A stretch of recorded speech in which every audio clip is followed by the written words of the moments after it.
The reading today comes from the book of Psalms, chapter 27, verses 1 through 4.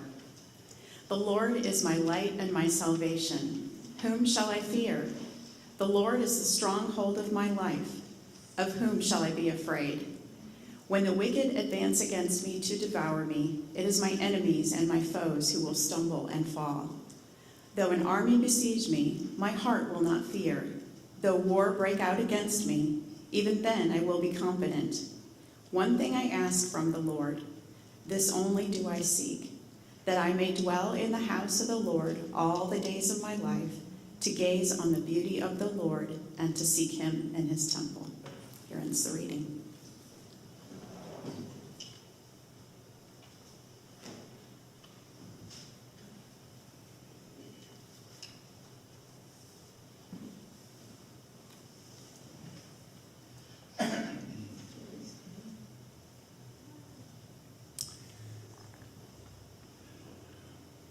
Welcome to everyone here today. We are continuing our October series, Scary Stories, and today I'd like to talk just about the nature of fear itself, fear generally speaking. That's one of the reasons I chose this Psalm 27, because it talks about our fears. There's another passage which you'll hear in a little bit from the book of Revelation, which also deals with this concept in our lives. You know, shortly after I graduated from high school, I wanted to work rather than go to school, rather than go to college at that point. And so my father got me a job in the construction business. My dad was an iron worker, worked on commercial buildings, and those are the guys that climb up on those beams way up in the sky. And there was an apprenticeship program that I was wanting to get into, but they had it frozen at the time, or at least there was a long waiting list to get in. But the union at that time was issuing some temporary permits, so for people who hadn't been through the apprenticeship could work at least temporarily as an iron worker, and so my dad worked that out for me to be able to do that, and I was sent to work. He wasn't on the site; he was on a different site, but I went to this work downtown Chicago on a high-rise building that was already about 30 stories high, which give you some sense of that. Our tallest building in Indianapolis is about that. So anyway, so I go there and I'm immediately sent up on top to do some work. Didn't really know what I was doing. I was kind of assisting some of the other more experienced people. But I did have to walk on some of those beams, about maybe 10 inches wide or whatever. I'm kind of getting the hang of it, and I was afraid, nervous, of course, my first time, but it wasn't too bad, because I could see below me maybe about 3 floors down, a solid floor, concrete floor, I mean, now, if you hit concrete from 3 stories, it's probably pretty dangerous still. But anyway, I was able to deal with it and was getting around. But then someone asked me to go do some work on the edge of the building. So I made my way over there, and I looked down 30 stories down this time, not 3, 30. And I froze. I just froze. I couldn't move for a while. And finally I said, you can't just stand here all day. So I got my composure enough to inch my way slowly back into the interior, where I started to feel a little more secure. It really wasn't any more dangerous to work near the edge of the building than inside the building.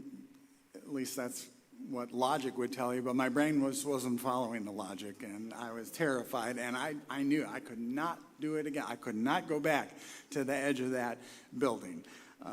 So they found some other things for me to do, and later that summer I decided to go to college. It was a good motivator. I studied hard, too.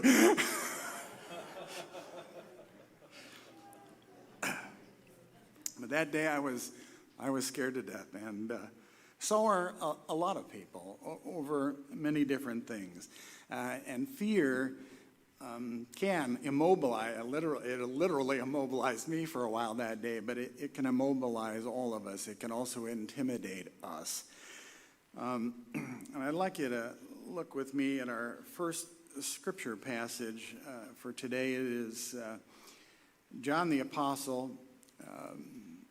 He's an old man now, and the scripture says that, this is while he's on the island of Patmos, he was in the Spirit, and suddenly he has an experience with Christ, the living, risen Christ. And here's what the passage says. When I saw him, I fell at his feet as though dead. Then he placed his right hand on me and said, "Do not be afraid." Some other translations use the phrase, "Fear not, fear not. I am the first and the last. I am the living one. I was dead, and now look, I am alive forever and ever, and I hold the keys of death and Hades." Are you ever afraid? Can you remember a time in your life when you were afraid?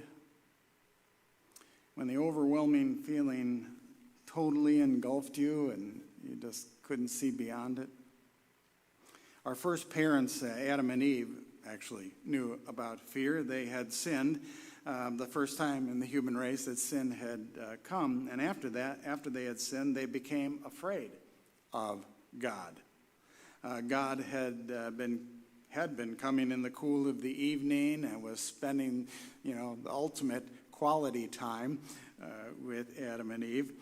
But this time, they hid from God.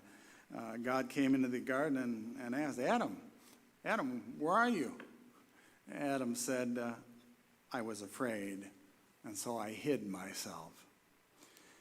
And so sin and the experience of fear was introduced into the human race. Everyone experiences fear at some time. All classes of people, rich, poor, high, low, young, old, educated, ignorant, we have all felt a sense of fear at some time. And the fears we've experienced cover a range, really, from fear of ourselves sometimes, fear of others, fear of the past, fear of the present, fear of the future, the fear of sickness, death, poverty, and a whole host of other things. What is your fear?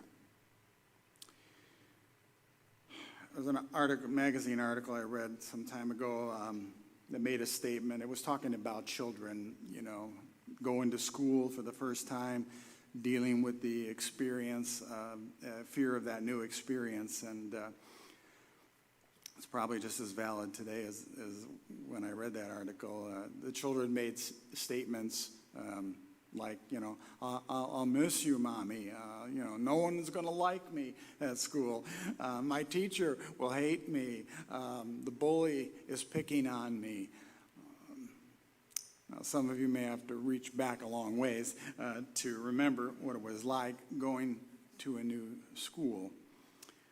But some of our children know the experience of fear of that, right? It's a pretty common thing. But fear comes not only to children, it does come to adults. In fact, in Luke 21:25, Jesus is talking about what is expected in the last days. And we're always intrigued about what he says about the last days. In verse 25, he says, and there will be signs in the sun and the moon and the stars, and upon the earth dismay among the nations, in perplexity at the roaring of the sea and the waves, men fainting from fear. We live in a time of fear. Many of you can remember various events in history, like the assassination of John Kennedy. It was a time of grief, but also there was a certain anxiety and fear in the atmosphere. Big events like World War II, Korea, Vietnam, Desert Storm. I grew up in the Cold War era. I can remember in school having to do those air raid drills and run and hide under your desk or something we had to do. I can't remember exactly, but I think about it now, and we already had atomic weapons at that time now, and I'm thinking, how much good did that really do if an atomic weapon were to come our way? If the blast didn't kill us, the radioactivity eventually would. So, and right now, we think about today. I can't imagine that the majority of people in Israel are not very fearful right now. Palestinians as well. We live in a world filled with fear. Jesus knew that. He knew that, and he came to speak a word of good news, of encouragement about fear, and that was in that verse from Revelation. He said, "Fear not." Jesus is speaking and using a theme that is woven throughout the Bible. In all of the relationships between God and man, God was continually saying, "Fear not." He said it to Abraham. He said it to Isaac. He said it to Jacob, thinking about his lost son in Egypt. He said it to the children of Israel as they stood on the edge of the Red Sea. Remember, Moses said, "Do not be afraid. Stand by and watch what God is going to do." If we really examine ourselves, we will discover that we are basically afraid of three things. We're afraid of life, we're afraid of death, and we're afraid of eternity. What Jesus is telling us is that we do not have to be afraid. It is not a new thought or statement. Fear not. That's a theme that encompasses the whole of the Bible. Jesus has come to John in a special revelation to say it one more time to him, "Fear not." So let's look at the first of those, the fear of life. Fear of life. Jesus is saying that we do not have to be afraid of life. Do you recall in Matthew's gospel the story of the men who were given the talents? One was given 5 talents, another one was given 2 talents, the third was given 1, and they were asked, there was an accounting that they had to present of what they did with that talent, that money, and the one with 5 invested it and was able to gain 5 more talents. The one with 2 did the same. The one who had 1 talent, what did he do? He went and buried it. He buried it in the ground. Why? Because he was afraid. He was afraid. Are you afraid of the responsibilities of life? Some are, and they choose to actually end their life rather than face what the world expects of them. They find the going too tough. What would you say to someone? If you knew someone, if you were with someone and you knew they were about to take their own life, what would you say to them?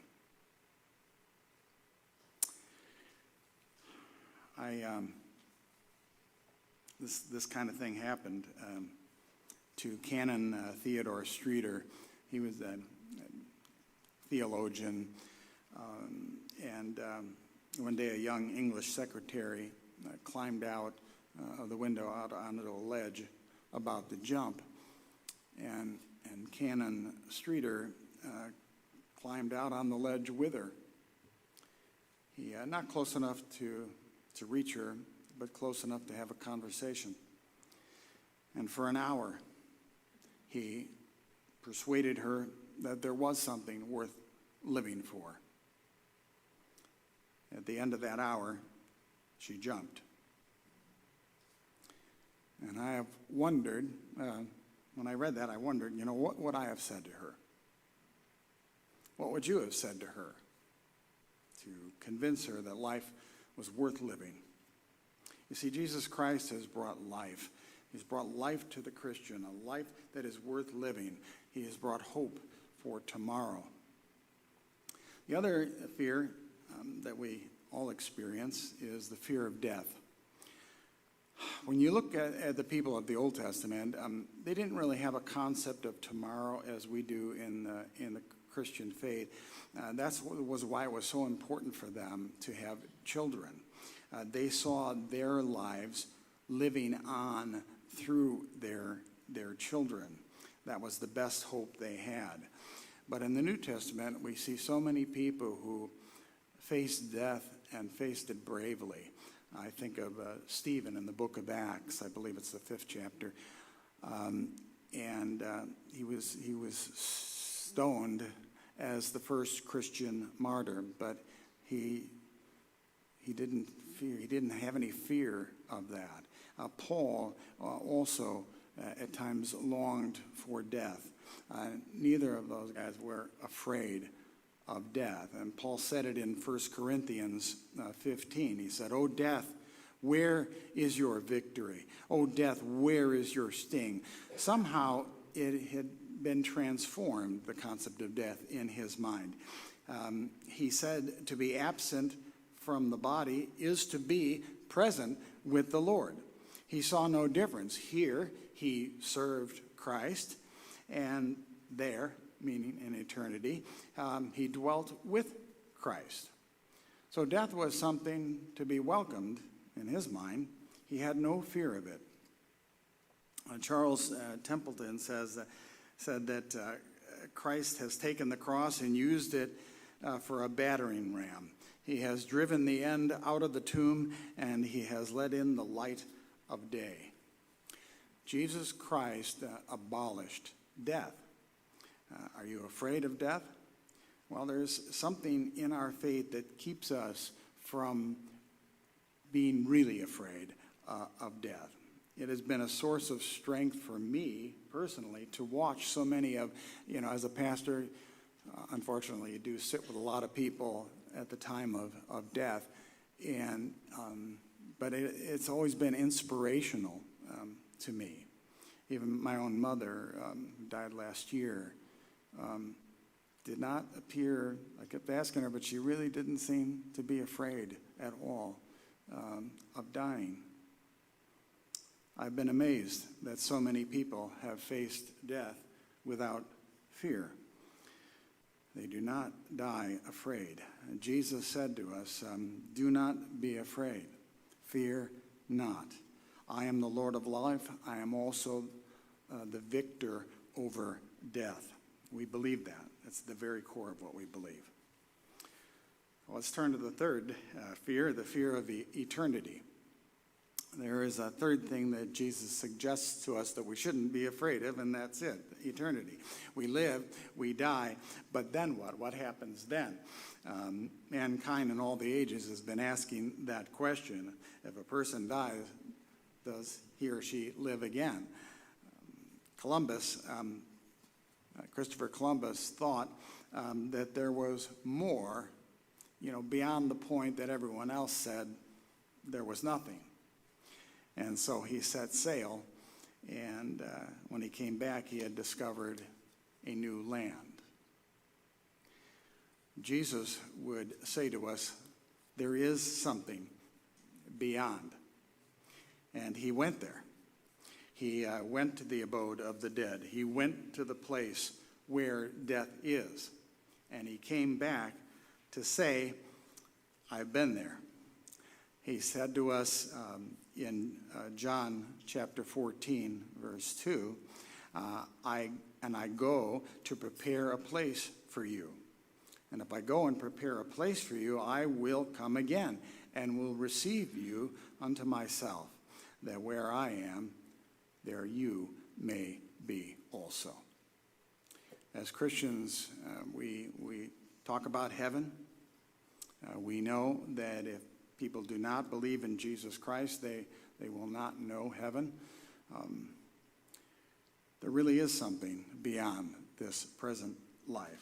If we do not have Christ, we should certainly be afraid. Yet Jesus says, fear not, because I have, in that Revelation passage, he said, I have the keys of death and hell.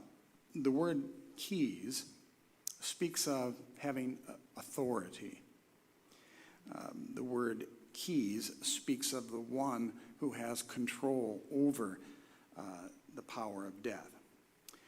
So we can escape from the power of death. We can be released from the power of death with Christ in eternity. I wish Jesus had said more about heaven. As the years have passed, I've heard more than one dear saint who in the twilight years of their life said death is not going to be unpleasant.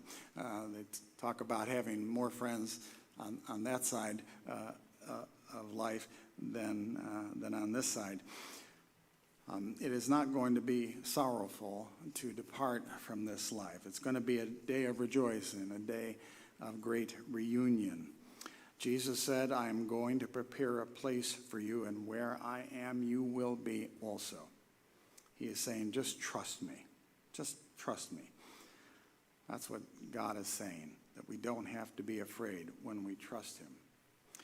Why do you think he didn't tell us more about heaven? My own opinion is, I don't think our language really has the capacity to handle it.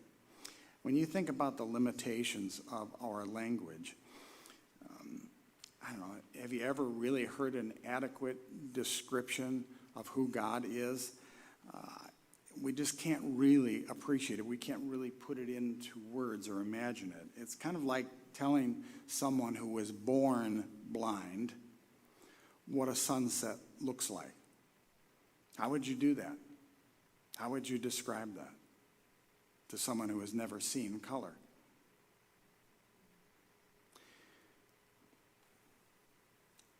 It would be like trying to tell someone born deaf about the beauty of the Indianapolis Symphonic Choir singing Beethoven's Ninth Symphony. How could you do that?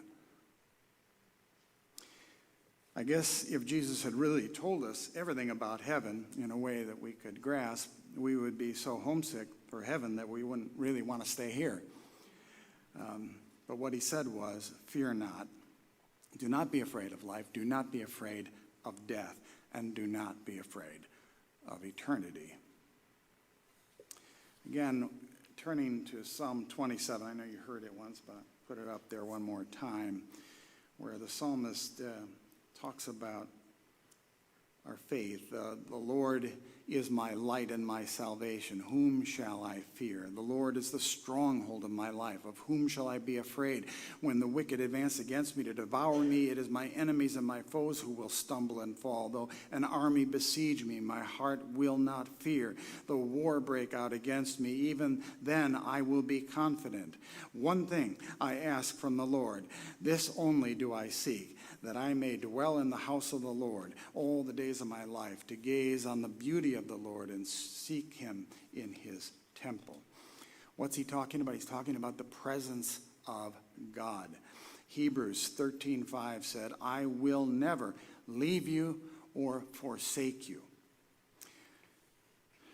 The psalmist asks one thing, to dwell in the house of the Lord forever. God said, I will never leave you or forsake you. So we may boldly say, the Lord is my helper. I will not fear what man shall do to me. The Lord is the defense of my life. I will not be afraid. Why? Because he said he will never leave us. He will never forsake us. A professor at Southwestern Baptist Theological Seminary from days past was called home to be with the Lord. His name was H.C. Brown. I actually have seen some of his books, read portions of some of his books on preaching. H.C. Brown, from the time he was 10 years old, he was afraid. Because he had rheumatic fever at age 10, his heart was left weakened. And he hid that fact from everyone except his immediate family. He lived in fear that people would find out. For 36 years, he was afraid. When he was 46 years old, Dr. Denton Cooley did surgery on him in Houston. He did some repair work on his heart.